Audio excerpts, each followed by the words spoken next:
नमस्कार। आप सभी का एक बार फिर से स्वागत है आपके अपने YouTube चैनल फिजिकल एजुकेशन अड्डा के ऊपर, जहां आपको फिजिकल एजुकेशन एंड स्पोर्ट्स की हर प्रकार की अपडेट हमारे द्वारा समय समय पे दी जाती है। अभी आपको पता है कि हरियाणा में जो है एचटेट का एग्जाम हुआ है 2 दिन, टीजीटी और पीजीटी का। तो आंसर की उसकी कल शाम को आ चुकी है, आप सभी के पास पहुंच चुकी होगी और बहुत सारे बच्चों ने आंसर की मैच भी कर ली। तो पेपर के लेवल के हिसाब से देखें तो इस बार जो है स्टार्ट करने वाले स्टूडेंट्स की संख्या पहले से ज्यादा रहने वाली है, मैं कहूँ कैंडिडेट्स की संख्या भी। और टीजीटी की तो मैं बात करूं तो बिल्कुल ही फिजिकल एजुकेशन जो 60 नंबर का था वो कुछ इस तरह का था। अगर आप 2-3 साल से लगातार तैयारी करें तो वहां पे आप 60 में से 57 के लगभग नंबर इजीली आप ले सकते हो। लेकिन पीजीटी का पेपर एवरेज था, आसान उसको मैं नहीं कह सकता, एवरेज पेपर था और इसलिए बहुत सारे बच्चे 80 से 90 के बीच अटक गए। यहां तक कि कुछ बच्चे 87, 88, 89 के ऊपर भी अटके हुए, 85 तक भी अटके हुए हैं। तो कोई 80 के ऊपर है, 82 के ऊपर है, तो वहां तो संभावनाएं बहुत कम हो जाती हैं। लेकिन हम उस आंसर की के ऊपर बात करेंगे, कौन कौन से क्वेश्चन ऑब्जेक्शनेबल है, कौन कौन से क्वेश्चन के ऊपर जो है आप ऑब्जेक्शन लगा सकते हो एट प्रेजेंट टाइम में। तो उसके ऊपर इस वीडियो में हम बात करेंगे। इसके अलावा ऑब्जेक्शन लगाने की डेट क्या है और ऑब्जेक्शन लगाने के लिए आपको प्रूफ कहां से जुटाने हैं, अगर मैं आपको प्रूफ दूंगा तो वो आपको कहां से मिलेंगे, उसके लिए आपको क्या सोर्स दिया जाएगा, वो सारी बातें इस वीडियो में होने वाली हैं। ऑब्जेक्शनेबल क्वेश्चंस के ऊपर मैं बात करूंगा। पीजीटी के अंदर लगभग 5 क्वेश्चंस के आसपास ऑब्जेक्शन लग सकता है और बिल्कुल जायज ऑब्जेक्शन है। वहां पे किसी बच्चे के अगर 85 नंबर है तो उसका भी अटेस्ट हो सकता है, उसके ऊपर हम बात कर लेंगे। तो अभी मैं आपको डिटेल में ये बात पहले बता दूं कि आपके ऑब्जेक्शन लगने कब है। और सबसे पहले क्लियर कर दूं भाई, टीजीटी में सॉरी फिजिकल एजुकेशन पार्ट में ऐसा कोई भी क्वेश्चन मेरे को नहीं मिला जो ऑब्जेक्शन के लायक हो। और फिजिकल एजुकेशन पार्ट की मैं बात करूंगा पीजीटी में भी कि फिजिकल एजुकेशन में कौन से क्वेश्चन के ऊपर ऑब्जेक्शन लग सकता है, उसका मैं प्रूफ भी आपको उपलब्ध करवाने की कोशिश करूंगा स्टैंडर्ड बुक से। ऐसा नहीं होगा, उसमें कुछ फॉरेन राइटर्स की बुक भी होंगी, ठीक है, अपने इंडिया के भी अच्छे राइटर्स की बुक के प्रूफ आपको उपलब्ध करवाए जाएंगे मेरे द्वारा, ठीक है। ऑब्जेक्शन कब लग सकते हैं? 5 से 7 तारीख के बीच, मतलब आज भी लग सकता था, 7 तक लग सकते हैं। तो मेरी तरफ से जो मदद होगी वो आपको कल हो पाएगी, उसका सोर्स मैं आपको बताऊंगा। तो कल शाम तक, परसों शाम तक आप ऑब्जेक्शन लगा सकते हो 5 बजे तक, और एक क्वेश्चन की ऑब्जेक्शन फीस होगी 1000 रुपए। अब पीजीटी में अगर आपका स्कोर 85 है तो आप बिल्कुल ऑब्जेक्शन के साथ जाएं, और आपके ऑब्जेक्शन एक्सेप्ट तभी होंगे जब बड़े लेवल पे जो है बच्चे इसके लिए जो है फाइट करेंगे। फाइट का मतलब ये नहीं आपको लठ लेके जाना है, वहां पे चक्कू लेके जाना है, बंदूक लेके जाना है, नहीं। फाइट का मतलब है मैक्सिमम ऑब्जेक्शन एक क्वेश्चन के ऊपर जाते हैं तो वहां पे बहुत सारे बच्चों को बेनिफिट हो सकता है, लॉस भी हो सकता है। अगर कोई किसी को 5 का तुक्का लग के कोई पास हो रहा हो तो ऐसा रेयर ही केस होगा, लेकिन हम बात करेंगे मैक्सिमम सही क्वेश्चंस की जो सबको बेनिफिट हो सकता है। तो 1000 रुपए फीस होगी, परसों शाम तक आप जो है यहाँ पे ऑब्जेक्शन लगा सकते हो। इसके बाद हम जो है ऑब्जेक्शन वाले क्वेश्चंस की बात कर लेते हैं। मेरे पास ए कोड का पेपर है, उसके हिसाब से मैं क्वेश्चंस आपको बोल के बताऊंगा। सबसे पहला जो क्वेश्चन ऑब्जेक्शनेबल लगता है, मेरे को फोटो भी आएगी साथ के साथ, आप देख पाओगे। Specific function of long bone in the body is to, कि लॉन्ग बोन में, बॉडी के अंदर लॉन्ग बोन का क्या काम होता है, जो लंबी हड्डियां होती हैं उनका क्या काम होता है। हम बिल्कुल भाई फिजिकल एजुकेशन में अगर हमारे बचपन की बात करें, बचपन का बात मतलब है कि जब आप फिजिकल एजुकेशन में इंटर करते हो तो आपके शुरुआती दिन जो है बचपन के रूप में होते हैं। तो वहां पे हम पढ़ते आ रहे हैं कि भाई लंबी जो हड्डियां होती है हमारी, वो हमारी बॉडी में लीवर का काम करती हैं। लेकिन अगर मैं बोर्ड की बात करूं तो उन्होंने स्ट्रेंथ की बात की है, लेकिन डेफिनेटली इसका आंसर क्या होगा, लंबी हड्डी जो है लीवर के रूप में काम करती है शरीर के अंदर। और ये क्वेश्चन हर कहीं इसका आंसर आपको मिल जाएगा। तो मैं वीडियो के लास्ट में आपको ये भी बताऊंगा कि मेरी तरफ से जो प्रूफ मिलेंगे वो कहां पे मिलेंगे, इसलिए वीडियो को लास्ट तक जरूर देखें और क्वेश्चंस को ध्यान से सुन ले भाई, जल्दबाजी ना करें। इसके बाद नेक्स्ट जो क्वेश्चन की मैं बात करूंगा, थोड़ा सा मैं स्क्रॉल कर लेता हूं स्क्रीन को, वो क्वेश्चन की फोटो भी आपको मिलेगी। इसके बाद नी जॉइंट को लेकर था, घुटने का जॉइंट हुई। एक्सियल पूछा था, घुटने की संधि है, मल्टी एक्सियल है, यूनि एक्सियल है, द्वि एक्सियल है, सैडल है, किस प्रकार की है। तो यहां पे अगर परफेक्ट वे में देखें जॉइंट्स के क्लासिफिकेशन को, तो हिंज जॉइंट जो होता है, कब्जेदार जो जॉइंट होता है, वो सारे ही यूनी एक्सियल जॉइंट होते हैं। यूनी एक्सियल का जॉइंट है जहां पे मूवमेंट सिर्फ एक डायरेक्शन में, फॉर एग्जांपल एल्बो में सिर्फ मूवमेंट आप ऐसे ही कर सकते हो, up and down, flexion and extension, ऐसे नहीं कर सकते साइड टू साइड। तो यहां पे आंसर इस डेफिनेशन के अकॉर्डिंग होगा कि आपका जो नी जॉइंट है वो यूनी एक्सियल होता है, लेकिन बोर्ड ने शायद इसका आंसर कुछ और माना है, बाई एक्सियल माना होगा या मल्टी एक्सियल, जो भी माना है, लेकिन यूनी एक्सियल नहीं माना। तो इस क्वेश्चन के ऊपर भी सॉलिड ऑब्जेक्शन लग सकता है और बोर्ड को ये क्वेश्चन आपका एक्सेप्ट करना पड़ेगा। अगर आप बड़े लेवल पे इसके लिए कोर्ट जाने की जरूरत नहीं पड़ेगी, सॉरी, ऑब्जेक्शन लगाते हो तो। माफी चाहूंगा, कोर्ट वर्ड को सीरियस ना ले।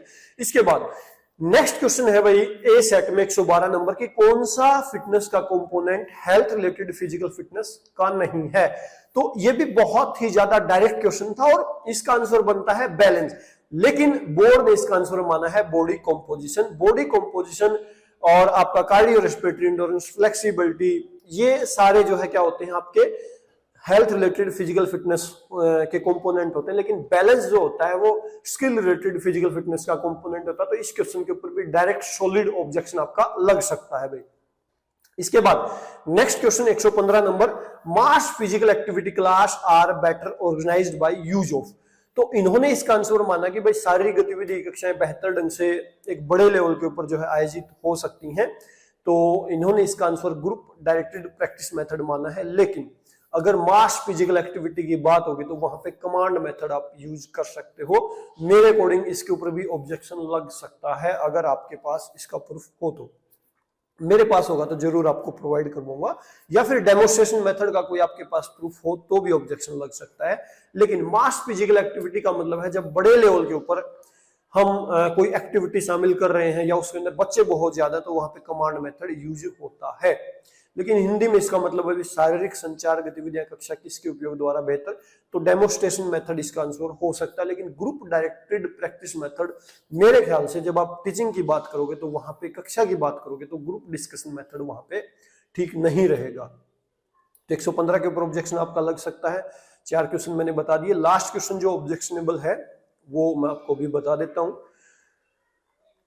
लास्ट जो हमारा क्वेश्चन रहेगा वो है 146 नंबर क्वेश्चन ए सेट में, when an athlete uses several different types of steroid at the same time it is known as. तो ये कहलाएगा वही स्टेकिंग। जब खिलाड़ी एक ही समय पर कई तरह के स्टेरॉइड उपयोग करता है तो वो कहलाता है स्टेकिंग भाई। ठीक है, इन्होंने माना है साइकिलिंग। साइकिलिंग यहाँ पे किसी भी हालात में आंसर नहीं होगा, लेकिन इन्होंने माना है तो हम इस क्वेश्चन में भी ऑब्जेक्शन लगाएंगे, इस क्वेश्चन में भी ऑब्जेक्शन के साथ हम जाएंगे। तो ये वो 5 क्वेश्चन है जहां पे ऑब्जेक्शन लग सकता है। 5 में से 4 क्वेश्चन बिल्कुल डायरेक्टली गलत यहाँ पे किए गए हैं। हाँ, कक्षा गतिविधि की बात फिजिकल एक्टिविटी की है, वो क्वेश्चन थोड़ा सा इनडायरेक्ट है, उसके लिए हमें प्रूफ जो है अच्छे लेवल का जुटाना पड़ेगा। लेकिन बाकी के 4 क्वेश्चन जो है डायरेक्ट है। तो जो 86 के ऊपर है और जिसके ये क्वेश्चन गलत है चारों, या 85 पे 5, तो वो अपने हिसाब से ऑब्जेक्शन लगाने की तैयारी कर ले। हाँ, फीस थोड़ी सी ज्यादा रखी गई है, वो हमारे लिए थोड़ा सा तकलीफ दे हो सकता है। लेकिन अगर आपको जॉब चाहिए, इन फ्यूचर आपको एलिजिबल होना है हरियाणा में पीजीटी का फॉर्म भरने के लिए, तो आपको ऑब्जेक्शन तो लगाना पड़ेगा और अपनी अंतिम कोशिश आपको करनी पड़ेगी। कल को कोई आपको ये कह दे कि आप ऑब्जेक्शन लगा लो, बोर्ड तो एक्सेप्ट ही नहीं करता, तो उस नेगेटिविटी से दूर रहें और ये बात भी भूल जाएं कि कल को आपका ऑब्जेक्शन एक्सेप्ट हो गया तो पैसे वापस आएंगे। कुछ कह नहीं सकते आएंगे या नहीं आएंगे। लेकिन फिजिकल एजुकेशन के 60 क्वेश्चंस में से आप 5 क्वेश्चन के ऊपर डायरेक्ट ऑब्जेक्शन लगा सकते हो। टीजीटी का मैं क्लियर कर चुका हूं, मेरे को कोई भी क्वेश्चन वहां पे ऑब्जेक्शनेबल नहीं लगा। आपको कोई लगता तो आप जो है वीडियो के नीचे कमेंट कर सकते हैं।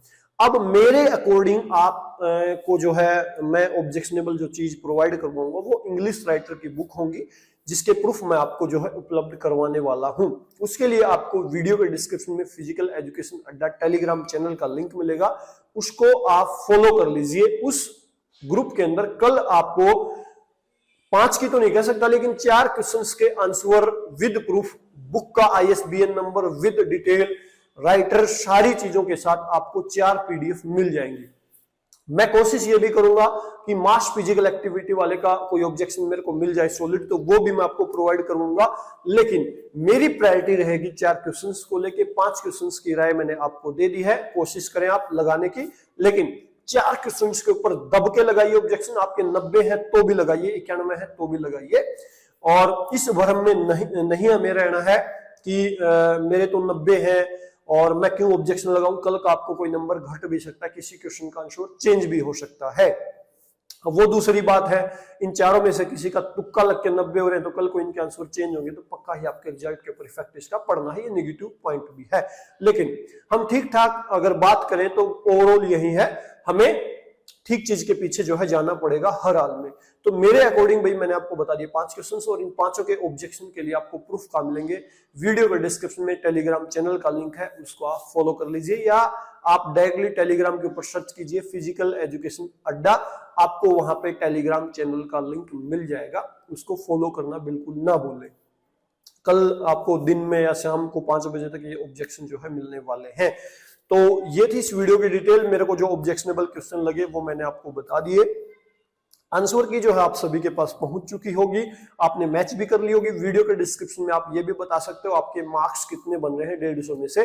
पीजीटी एंड टीजीटी का डिफरेंट स्कोर लिखिएगा, आप जैसे पीजीटी लिखेंगे उसके सामने अपना स्कोर, जिससे हमें ये आइडिया हो पाए कि कितने बच्चों ने क्वालिफाई करने की संभावना फिलहाल बनी हुई है, ठीक है। या नियर बाय स्कोर भी आप लिख सकते हो अपना 87, 88, 86 जो भी है। तो ये रहेगा पूरा शेड्यूल मैंने आपको बता दिया, और ऑब्जेक्शन दब के लगाइएगा भाई। एक क्वेश्चन के ऊपर अगर 1000 ऑब्जेक्शन जाते हैं तो बोर्ड वहां पे सोचने पे मजबूर होता है। बेशक से बोर्ड को वहां पे पैसे की इनकम होनी है, वो उसमें कोई दो राय नहीं। आपको वापस कितना मिलना है वो समय पे डिपेंड करेगा, लेकिन अभी आप जो है ऑब्जेक्शन लगाने की तैयारी कीजिए अगर आपको इन फ्यूचर हरियाणा में एलिजिबल होना है तो। अब मैं ये नहीं कह सकता कि ये आपका गारंटीड जॉब कार्ड है, क्योंकि अब की बार एस्टेट की संख्या ज्यादा होने वाली है। टीजीटी में तो भरमार है, जिस हिसाब से 60 क्वेश्चंस उन्होंने डायरेक्ट दिए हैं, कुछ भी नहीं था वहां पे। अगर आपका स्कोर 55 से नीचे है और आप 2 साल से पढ़ रहे हो या 1 साल से पढ़ रहे हो, तो फिर आपको पढ़ने का कोई फायदा नहीं मेरे हिसाब से। अभी इतना नहीं हो रहा तो आगे मेरे को नहीं लग रहा कि होगा या नहीं होगा, क्योंकि इतने डायरेक्ट क्वेश्चंस इन क्वेश्चंस के अंदर से हम सबसे पहले निकलते हैं। तो टीजीटी में आपको कोई लगता तो आप जरूर कमेंट करें, लेकिन मेरे हिसाब से कोई क्वेश्चन नहीं है। पीजीटी में 5 क्वेश्चन हमें मिले हैं और लॉजिकल है, तो आप जरूर जाइएगा। तो इस वीडियो में फिलहाल के लिए इतना ही। वीडियो को आपने लास्ट तक देखा, इसके लिए आप सबका बहुत बहुत धन्यवाद। Thank you.